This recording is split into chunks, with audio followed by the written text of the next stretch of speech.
I hope everyone's doing well. Thank you for joining us here on the library's Facebook page. My name is Thomas Cole.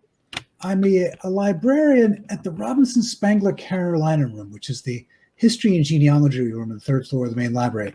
Not currently open to visitors, but you can always call us or email us. But tonight, we are here for the latest installment of our Engage 2020 Summer Series.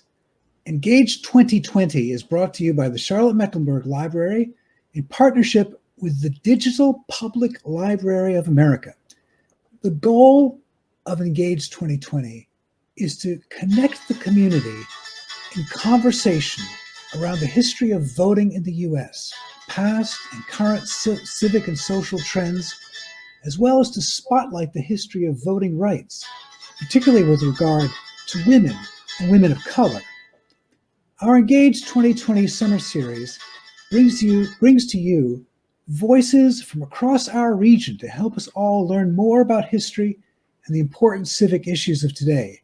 Tonight we have with us Dr. Thomas Hanchett, retired historian of the Museum of the New South and currently historian in residence, our first ever person with that title, historian in residence at the Charlotte-Mecklenburg Library. Great to be here. Thank you, Tom Cole. And if you all have not checked out the Carolina Room of the Downtown Public Library, they are on the web at cmstory.org.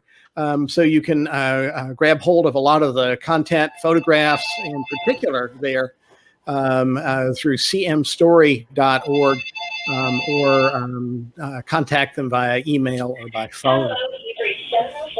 Thanks. And I've got some kind of phone call going in the background. I hope that's not me. I'm sorry. It's Is it coming from your part of the world? Yeah. Well, this is the whole wonderful digital world that we're finding. Hey, it's live. It's live here, and it's. But now we're ready to go. So what I'm going to do is take us back in time, way back to the 1970s. Courtesy of an exhibition that I helped curate along with Sally Thomas and Pat Gubbins at Levine Museum of the New South back in about 2005. We were looking at women's history, particularly in the 1970s and a little bit into the 1980s, which turns out to be the moment when women really stepped onto the public stage. And so as the public library celebrates the voting amendment, the 19th Amendment to the Constitution 100 years ago this year, it seemed quite apropos to look not just at the 1920s, but at this period in the 1970s and take a look at this exhibition called Purses, Platforms, and Power. What you're seeing is the second installation. It was so popular that the folks at then Wachovia Bank, what's now Wells Fargo, put it in one of their main public spaces in downtown Charlotte and used it as training for their associates, but also made it available to the public for, I think, at least 5 years. So it is among Levine Museum of the New South exhibitions, one of the longest lived that we've had. By the way, Levine Museum of the New South is also online. And we'll be telling you later about a program that we have coming up celebrating the ratification of the 19th Amendment on the actual day that it happened, 100 years later. Be circling your calendar for August 18th of this year. And Tom Cole and I will tell you a little bit more about that at the end of the evening. What I'm going to do is take you through this exhibition, and you all have a chat function on your screen. Why don't you see if you can find the chat function and maybe say something to let me know that you can use it. Because normally I do this as a live talk and get people in the audience remembering, if they're roughly my age, remembering the 1970s, 1980s. If they're a little bit older, they'll remember how things were before that hinge in history. And younger folks can tell about how all of this impacts them and about things that they're living through right now. So If you have a chance, look for the live comment section, also called chat, and just say hi, hello, wiggle your fingers, anything you can do on your keyboard, because that'll let me know that we may be able to pull you in. One of the things I'm going to talk about are, back in the olden days, women were much more limited in what they could do than they are now. Things like curfews in college. And if you were a teacher, woe be you if you become visibly pregnant during the school year. Looking for those kind of memories. So I've got at least a couple of folks who are waving hello or chatting hello.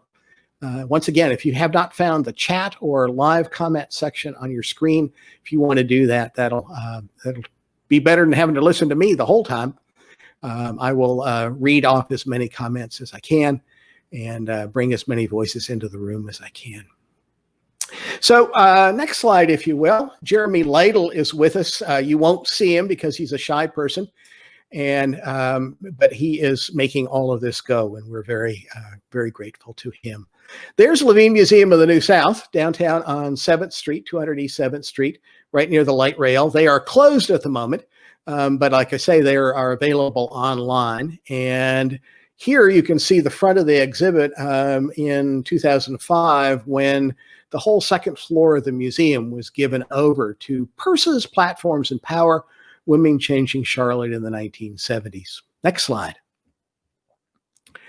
So as we were thinking about how to get into this exhibition, I happened to have stumbled across one of those Dick and Jane readers.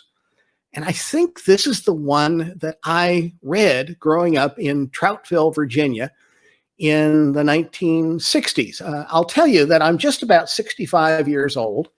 I graduated from high school in 1974. So that'll help you understand, whether I'm older than you, younger than you, whatever.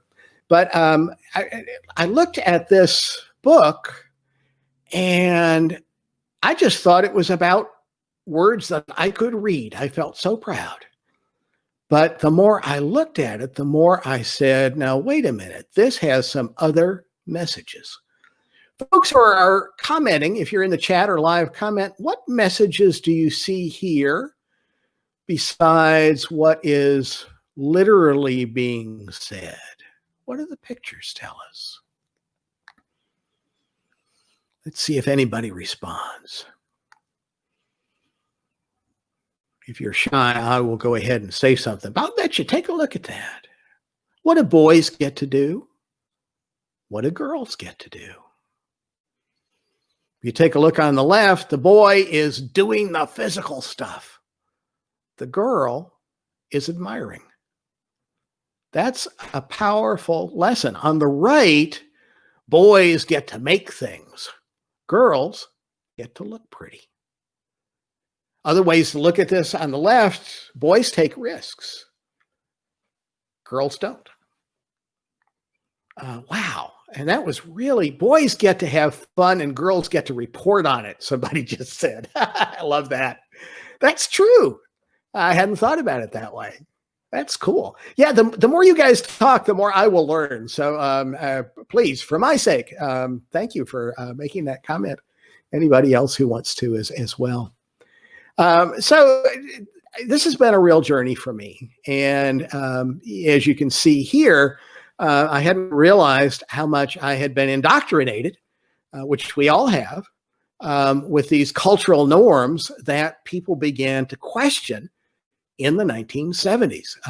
It's hard to understand, unless you grew up in it, how much that questioning seemed like risk-taking. And the fact that women did it, women led it, wow. Next slide.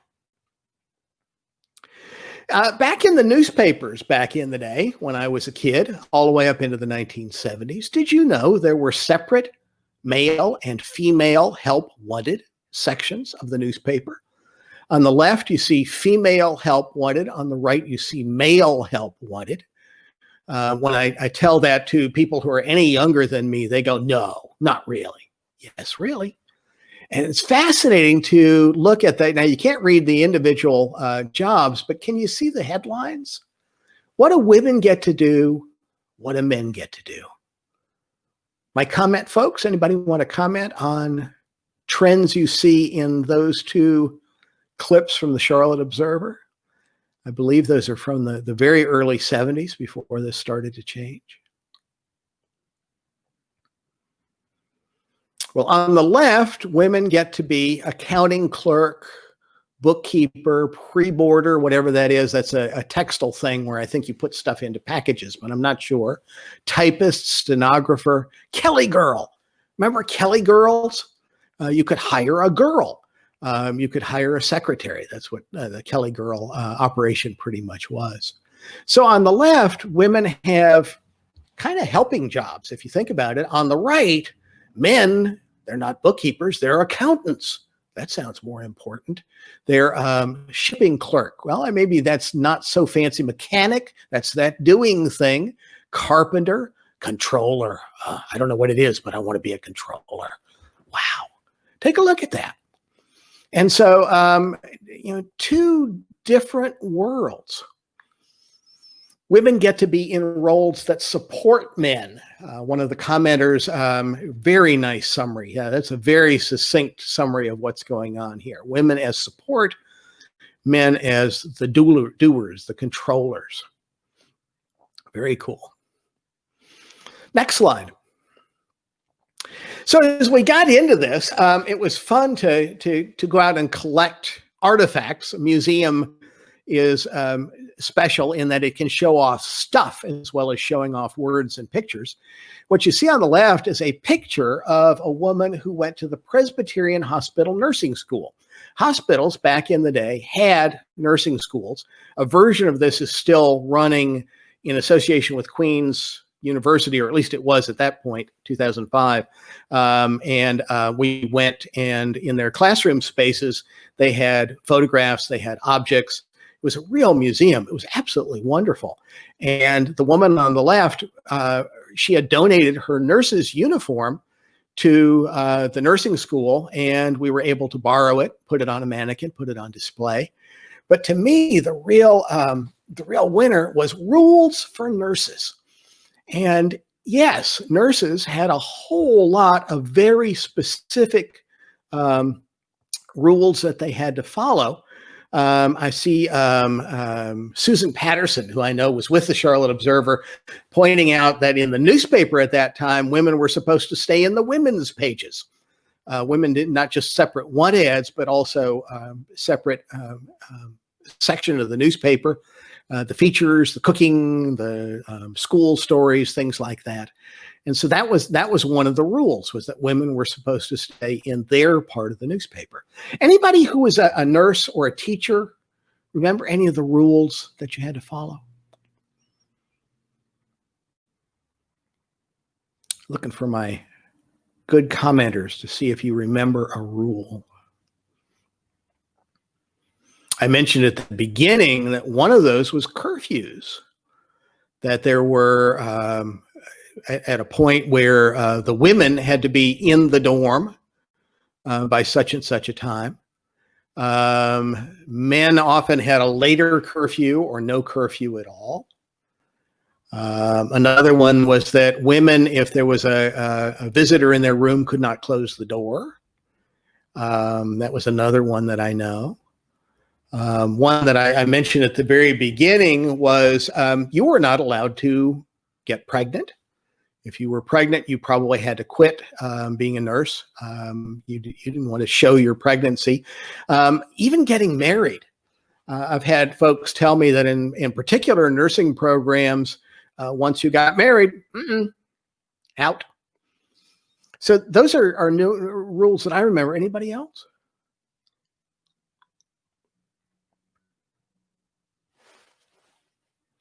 Were any reasons provided for these rules, somebody asks?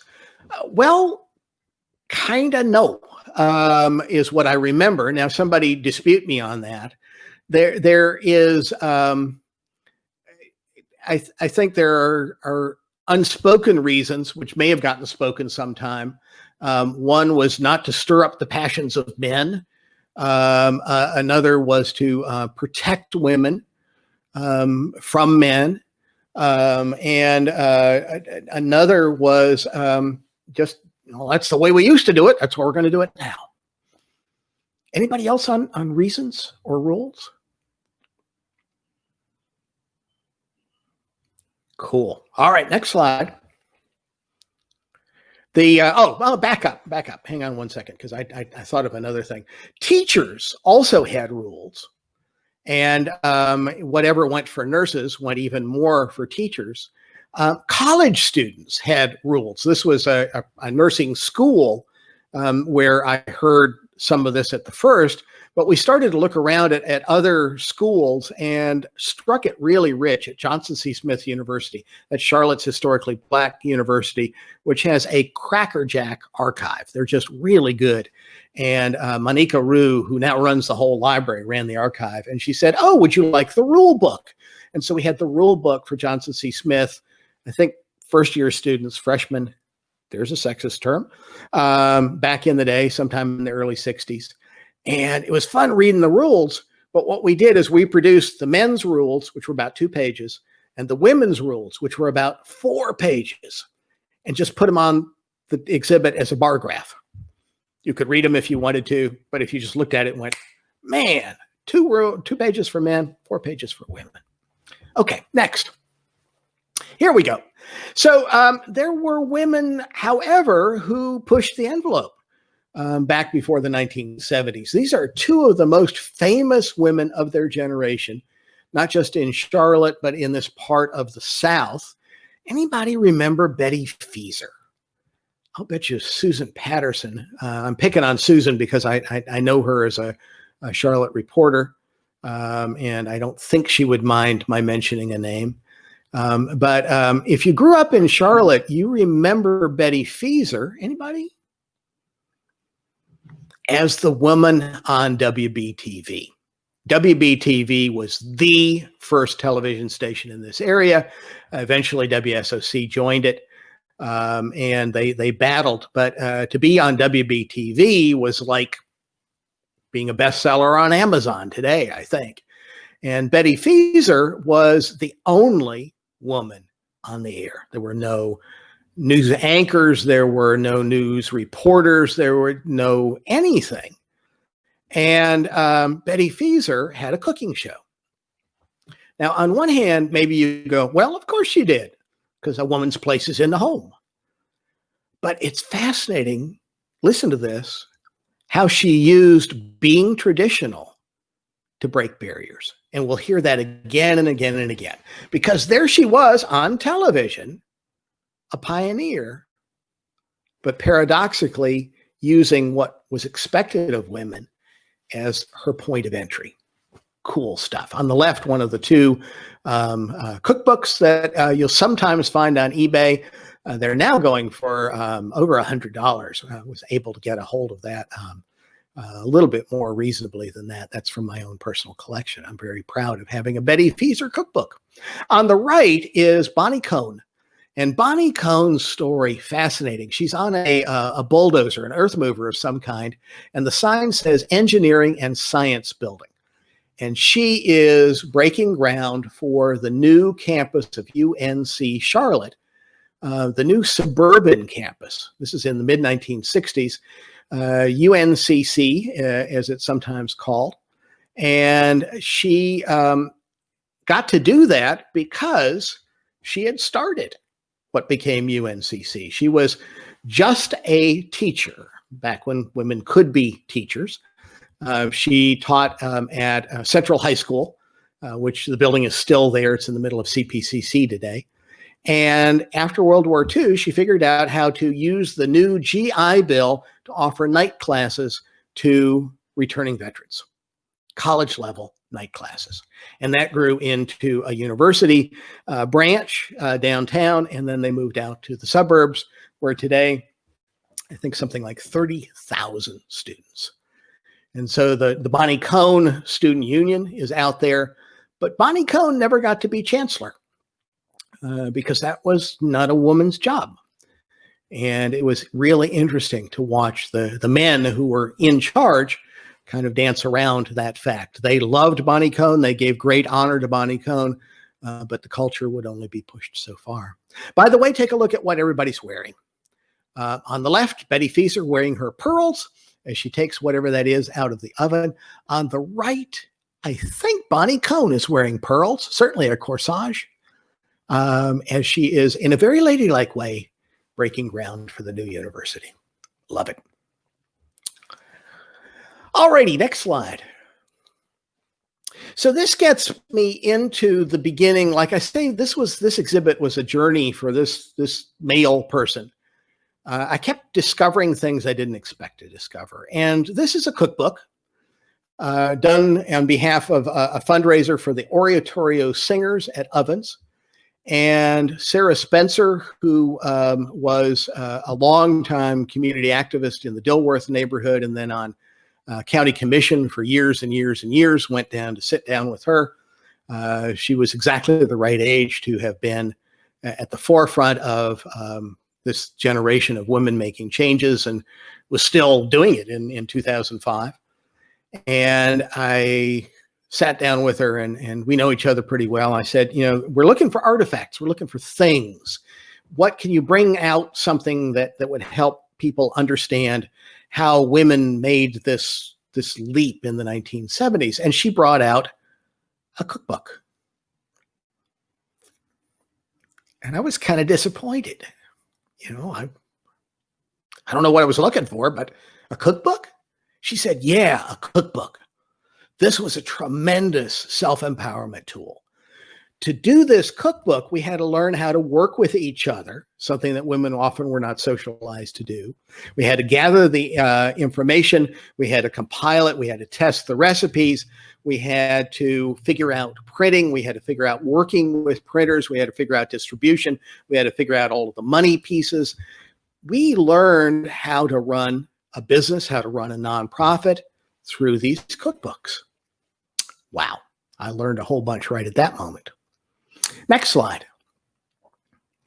Another women's places in the home kind of thing is Fourth Ward.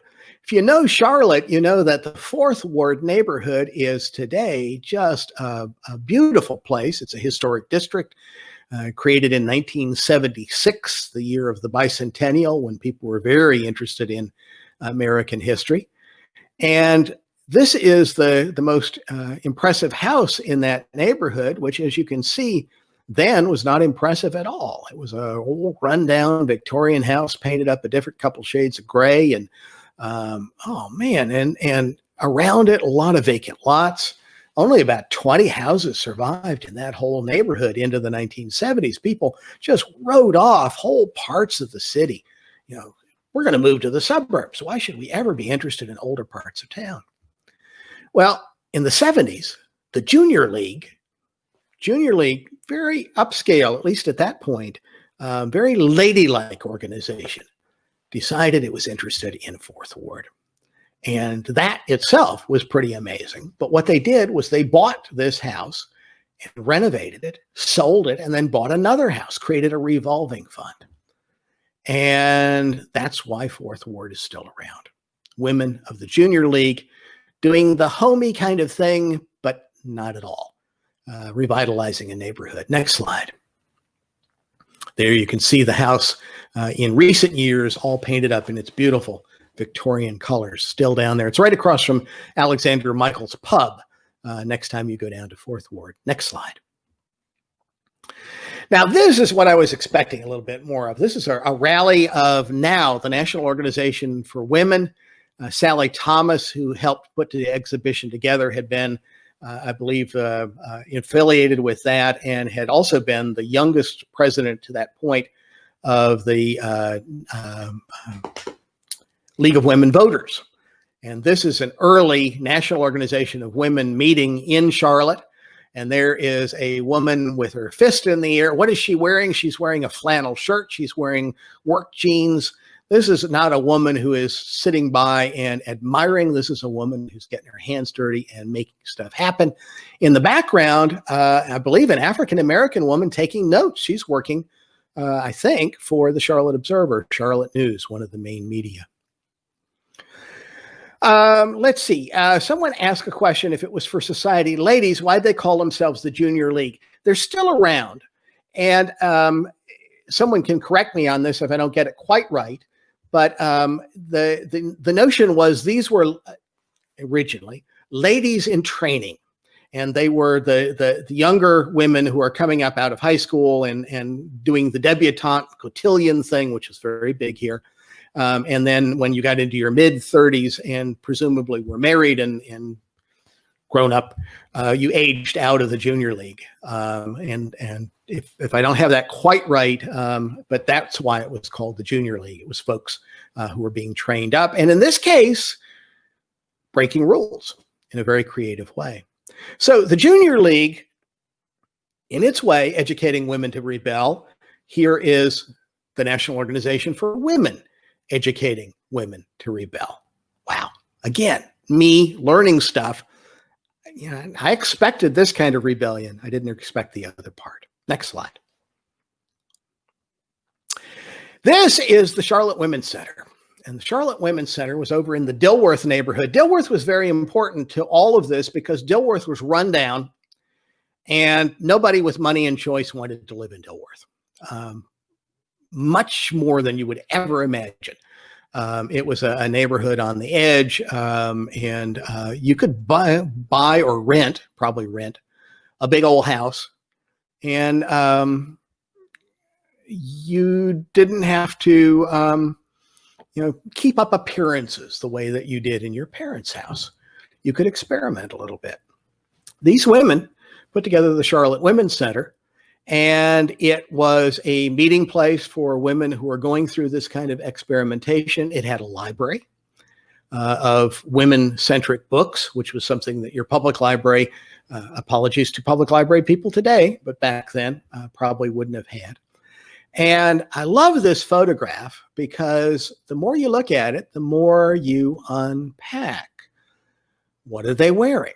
Well, the woman on the right, again, is wearing that denim worky type of thing.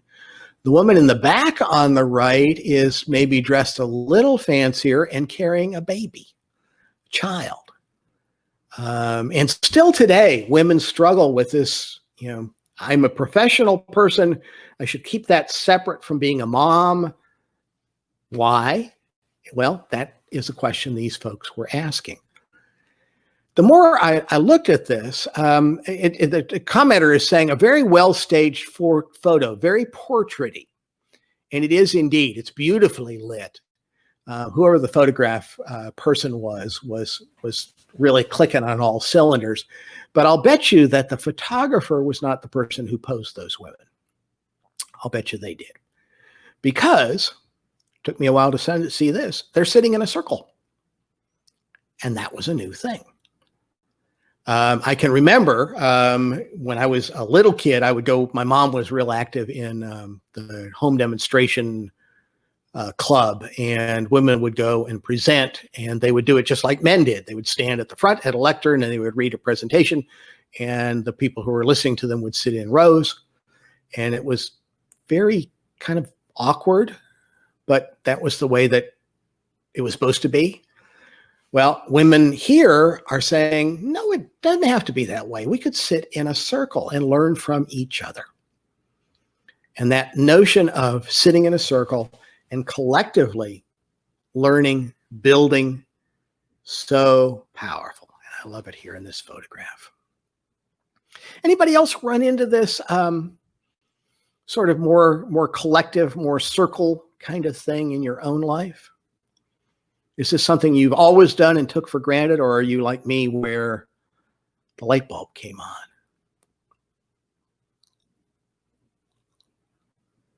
I like these women already, say somebody here. That's cool. By the way, if you're just joining us, there is a chat function or a live comment function. And when stuff pops up there, I'm trying to bring it along into the conversation. Next slide.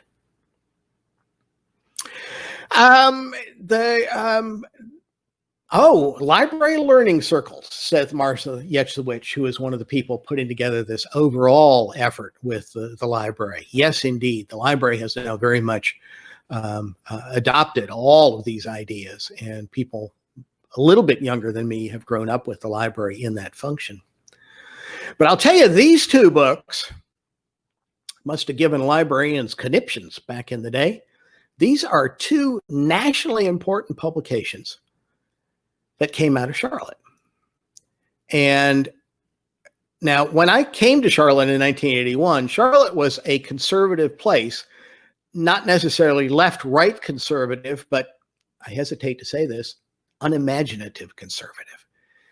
Charlotte was not a place that pushed the envelope very much artistically. At least that was my impression when I came in the 80s. But these are in the 70s. What are they? On the left is the first illustrated sex manual published widely in the United States.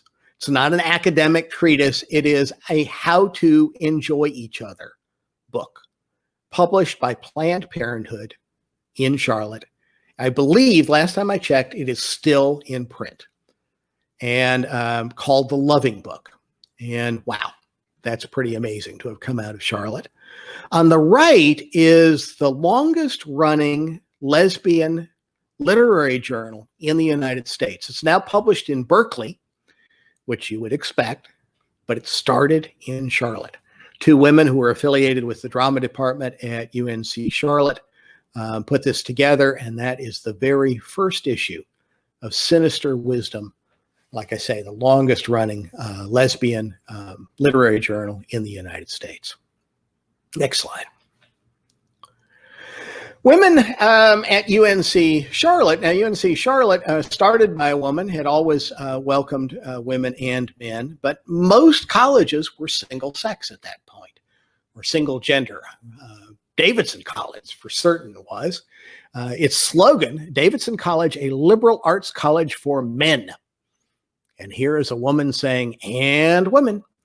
It's in the 1970s and 1980s that places like Winthrop, down in South Carolina, Davidson College, Queens, what's now Queens University, those become co-ed.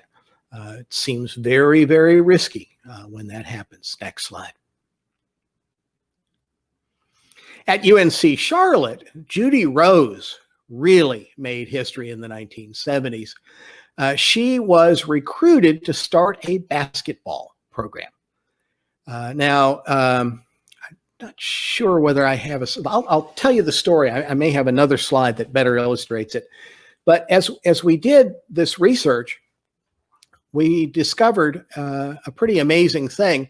We looked at yearbooks, high school yearbooks, college yearbooks. They're things, you can turn them open. They have pictures in them. Museum people are real happy with that.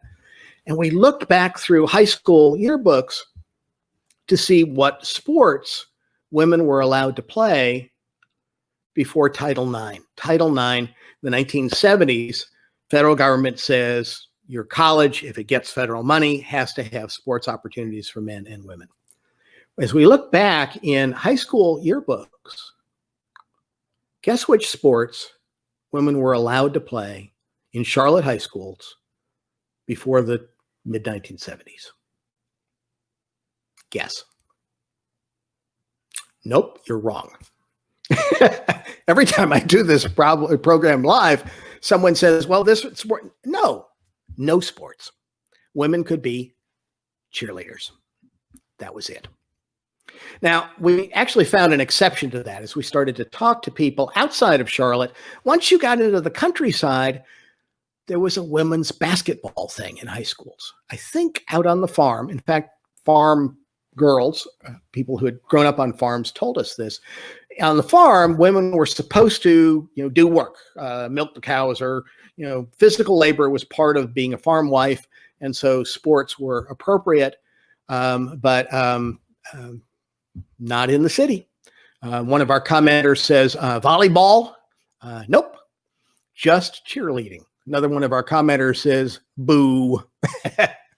So that puts Judy Rose's accomplishments in higher light, Judy Rose was someone who had learned to play basketball. I've now forgotten this story about how she learned. But she was good enough at it that they hired her in right after Title IX and said, start a women's basketball program. And she did. And she was so good at that they eventually made her the athletic director out at UNC Charlotte, even over the boys' sports. And wow, not the first one in the United States, but definitely one of the early women athletic directors here in Charlotte. Next slide. And there you can see her in later days as the athletic director there. Somebody says, I grew up in Detroit, and I think your comment is that in Detroit, there were women's sports. Are you talking about the early 1970s or earlier that there were women's sports in Detroit? Or after the mid-1970s? After the mid-1970s, all over the place. And the total lack of women's sports in Charlotte may not be widespread, but it's certainly in parts of the South, it's like that. All righty, next slide. It was fun getting to know all of these people. Mildred Gwynn, got to talk with her. She was the woman who, let's see, this person, the Detroit person, says she could play sports in the 1970s. What year did you graduate, if I may ask? Detroit person. I won't tell you your name, so I'm not going to give away anything. The change is right in the mid-1970s. So if you graduated 75, 76, 77, 78, you may have been able to, and folks a little earlier might not. Don't know, but let me know if you think about that.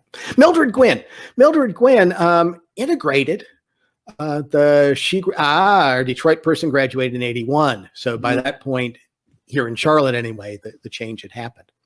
Cool. Told you I'm going to learn stuff. Mildred Gwynn integrated the YMCA. If you think YMCA, Young Men's Christian Association. And the way she tells the story is interesting. She was at what's now Bank of America as a secretary. And it got into the 1970s, and Bank of America realized that it was about time for them to bring some women into leadership positions. Mildred Gwynn had actually been a leader of the secretarial pool. Back then, there were dozens, hundreds of desks lined up and women typing things and tabulating things. And Mildred Gwynn had risen to be the head of the secretarial pool. And she was actually an executive already, but they just popped her on the head and officially made her an executive, a good thing. But racquetball, she loved playing racquetball. She's very athletic, still was when I met her several years ago now, and probably is still today. But she wanted to play racquetball at the YMCA. The YMCA is very close to downtown. The YWCA is very far from downtown. Not sure the YWCA even had racquetball, but she wanted to go on her lunch hour and play racquetball, and the YMCA would not let her. And she wrote letters, and she networked and embarrassed the heck out of them, and eventually was able to have women admitted into the sports facilities at the YMCA. Now, when I talked to her, she was adamant that all she was thinking about was athletics, but I don't want to speak for her, so I will speak more generally, a story that I've heard from other people, that athletics are part of the men's culture. And often when the executives would leave a business downtown anywhere in the United States and they would go off to play golf or go to the gym or whatever, the business conversations would keep going. And so if you were frozen out of the golf or the sports or whatever, the gym, as a woman, you were frozen out of some of the executive conversations and decision making. And so I don't know that that was at all part of what Mildred Gwynn was at, but women like her who broke into athletics and desegregated, gender desegregated places like the YMCA, big deal. Let's see. Someone says, what year is this? I used to know all of that stuff off the top of my head. I'm not able to read. Sometime mid-1970s. Thank you so much. Folks who are making comments, I'm really grateful for it. Folks who are just following along, grateful for that as well. Next slide. Talk about the media. When the 70s started, there were no women on local television news, no women in elected office. No, you just make these lists and it's amazing. These are three path breakers who I believe are still with us. Again, it's been a while since this Persons and Platforms Power exhibit, since I helped put it together. But Janet England was a key person in the women coming on air at WSOC TV, which overtook WBTV as the leading channel here. B. Thompson at the top, still in this area. She was in radio for many, many years and is still active in nonprofits today. You see with Mike McKay, some of you may know him as the morning man on WDAV radio for a long time. On the left, Maura Quinn, who is with Charlotte Center City Partners today. She was one of the women who invented PM Magazine. There used to be a space after the evening news that was for local channels to do their thing, and local channels too overwhelmed to fill a whole hour of airtime. But Moira and others said, well, what if we each do a segment about something going on in our area, and then we glue them all together? And that was PM Magazine. So Moira Quinn, fascinating person. I don't know if you know downtown Charlotte, the lighted towers where the lights often are coordinated. One of Maura Quinn's jobs as communications director with Charlotte Center City Partners is to coordinate those lights. Pretty cool thing. Next slide. Got to sit down with, back up one slide one more time just for a minute. There we go, with Janet England. I lost her first name. Don't get old. Next slide.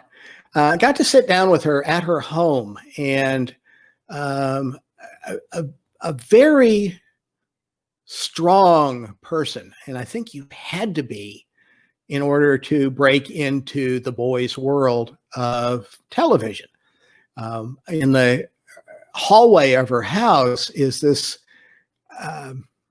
cartoon, which just works on so many levels. It says, at last, the perfect female news anchor, strong viewer appeal, defers to men, and shows no sign of age. And it's the cartoon character, Minnie Mouse.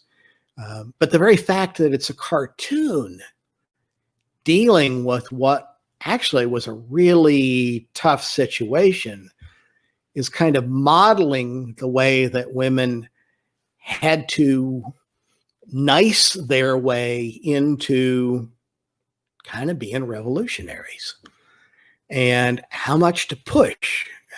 Really hard to know. Next slide. I think I've got yeah, here we go.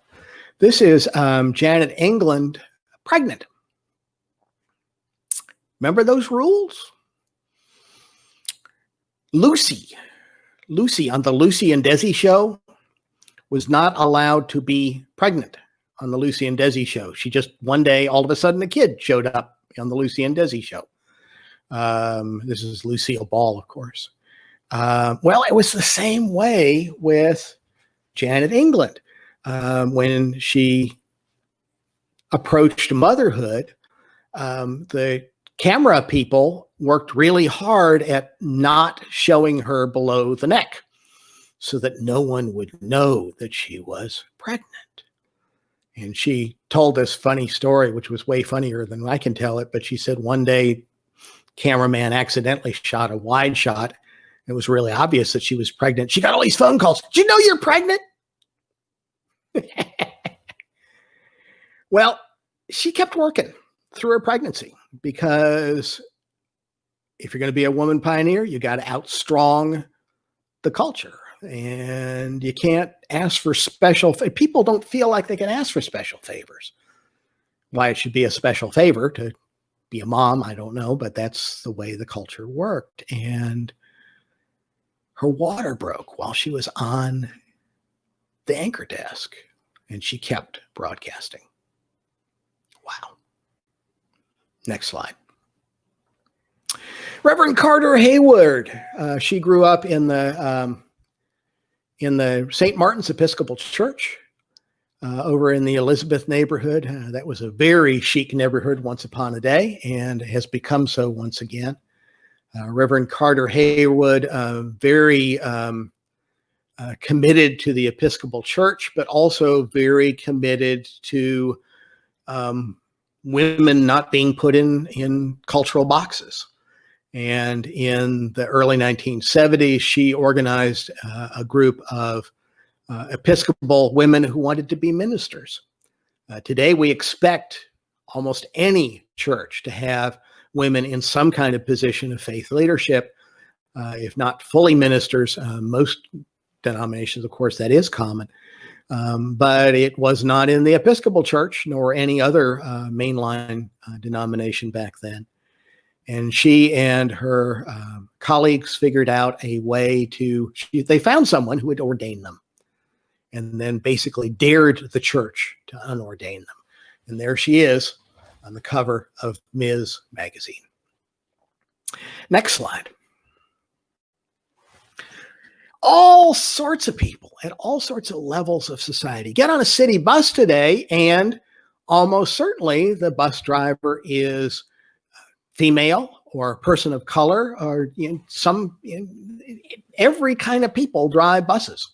Well, not back in the day. It was the white male thing until Blandina Gray and 4 other African Americans, I think there were 2 women and 3 men, integrated in terms of gender as well as race, integrated the bus system.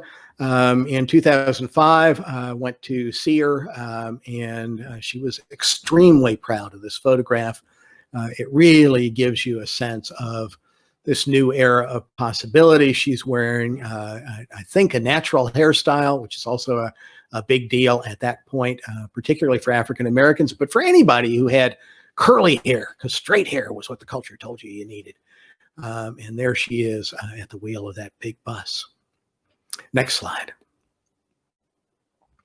Lots and lots of people. I'm not going to tell you all of the path breakers. In fact, if you all have somebody that you want to talk about or prompt me on, please do. Jan Thompson, most of these women worked for someone else. Jan Thompson worked for herself. She ran a public relations agency that did major national work for accounts like Ford. That's Bill Crosby doing advertisements for Ford. Jan Thompson, really a path breaker in terms of not just being in a new field, but running the show. Down at the lower right, Nancy Pierce, who is still around and very active as a photographer for particular things like the Catawba Land Trust, UNC Charlotte Urban Institute. She was the first woman photographer at the Charlotte Observer. At the upper right, Charlene Dale, who was a principal, not at an elementary school, women had broken into that, but at a junior high school. And I've never tracked down Charlene Dale. I'd love to know if she's still around. Next slide.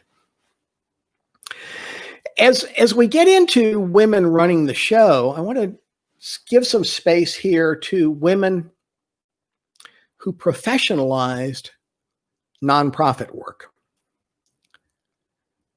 I grew up in the 70s. I'm almost all my life, I've worked for nonprofits. A lot of my bosses have been women. I worked for a historic preservation agency when I was in college. My boss was a woman. My last job before retiring was at Levine Museum of the New South, working with the amazing Emily Zimmern, who did so much to build that institution. And so I expect women to be leading nonprofits, meeting a payroll, all of that, but that was new. These are women, black and white, who came together in Davidson to professionalize daycare. Now, women have always cared for kids, but what if you did that as a profession where the people who are the caretakers got paid, administrator got paid to coordinate, even if you use volunteers, having a paid coordinator, and they built their own daycare center in Davidson. It was a revolution on many levels because women who could have their child go to the daycare were free to do other things in their lives, to work outside the home. So daycare, powerful change there. Next slide. Bertha Maxwell Roddy and Mary Harper, who were UNC Charlotte professors, which was a pretty amazing thing for an African-American woman. They put together a Black Studies program at UNC Charlotte that was one of the first in the nation. People all over the United States paid attention to that. One of their students, Ben Chavis, went on to be head of the national NAACP.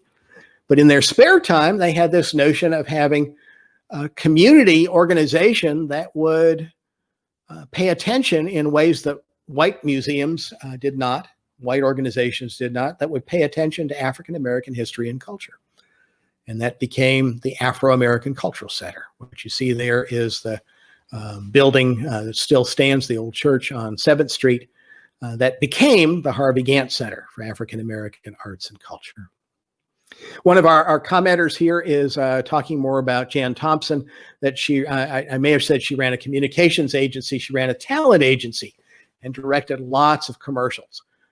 Charlotte, then much less expected to be a national media center.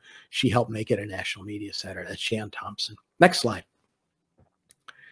Liz Hare, women in politics. Liz Hare, fascinating story. A really great example of a woman using the woman's role to change the woman's role. She was a well-to-do person, lived in Myers Park, began volunteering with the Democratic Party and would stuff envelopes and file things and type things and all of those things that women were supposed to do. And the Democrats began to realize that it would be a good idea if they ran a woman for something, and they kept looking around to try and find somebody. And eventually they realized that Liz Hare was right there. And Liz Hare was really good at organizing and at campaigning. And she ran for county commission. On the right, that's my favorite artifact I've ever found. It was in her attic. And it is one of two campaign outfits. And I don't know a lot about clothing, but the little bit that I know, it just pushes all the buttons. It's made out of denim or chambray. It's a working cloth. It's a work cloth kind of thing. It's part of this grassroots 70s kind of thing. It's hand silk screened. Remember silk screening? That was a do-it-yourself kind of thing. And it is turning your person into the campaign. Which you're not hiring a consultant, you're out there at the grassroots. One of our commenters says, I always wondered where the name for the nature trail on Little Sugar Creek Greenway came from. Indeed, that was one of Liz Hare's efforts after she became the first woman on Mecklenburg County Commission. Next slide.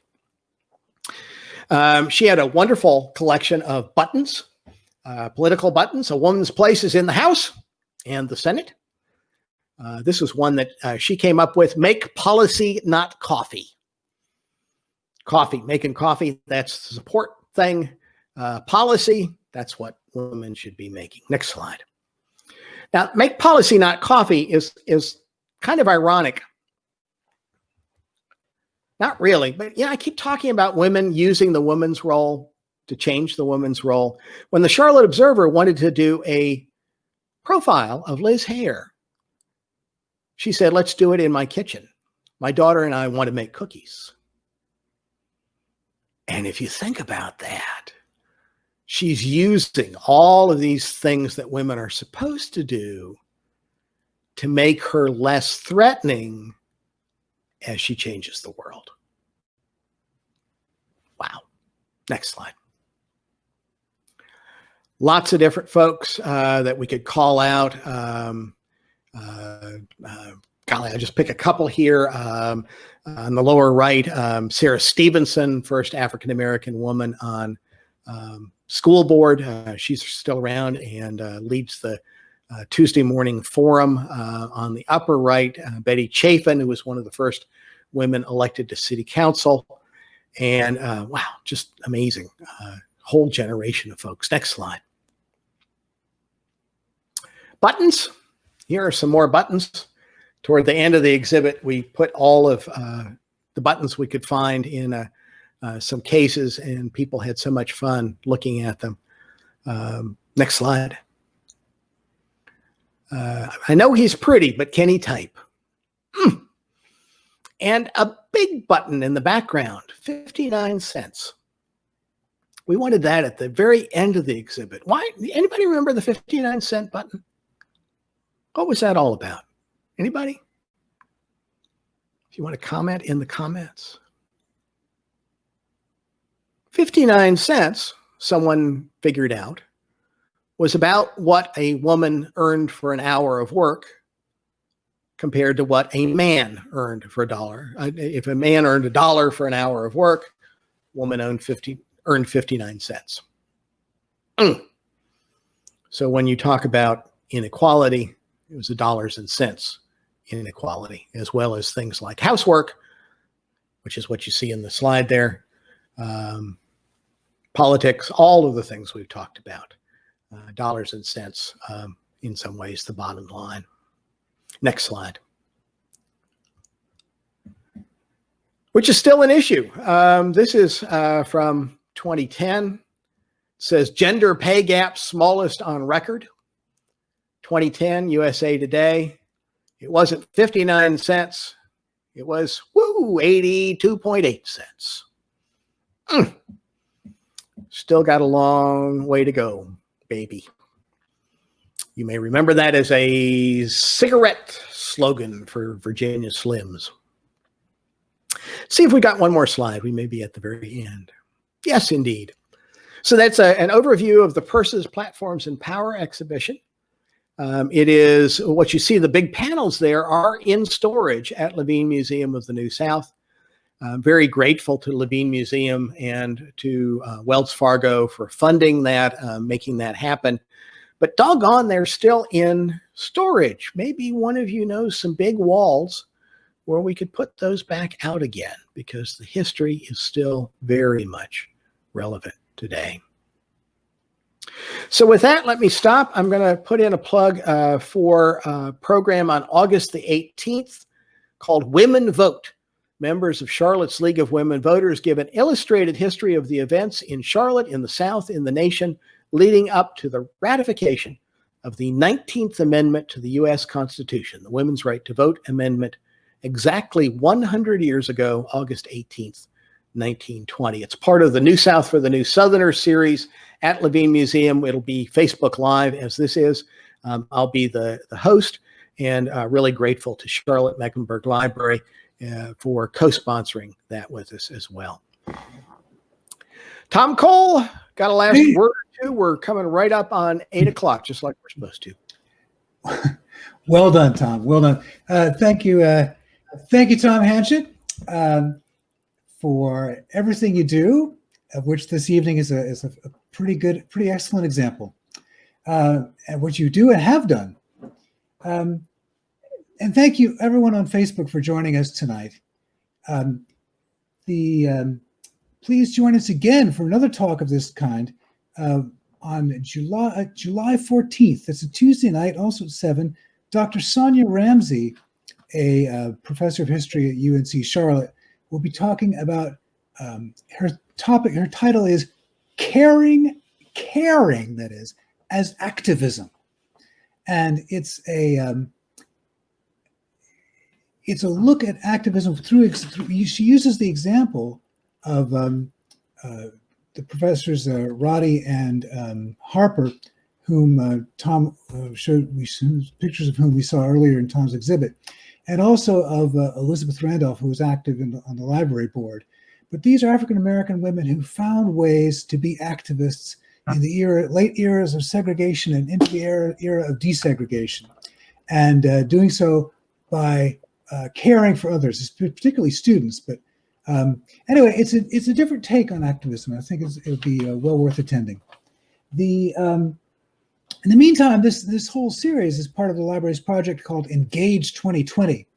And you can read about that on our website. It's at cmlibrary.org/engage2020. While you're at the library website, if you on the home page down at the bottom, you'll see a Donate Now button. So if you'd like to support the library, we'd be glad to have your support. Please, you'll be helping us continue our mission of building a stronger community. Thanks, and have a good night.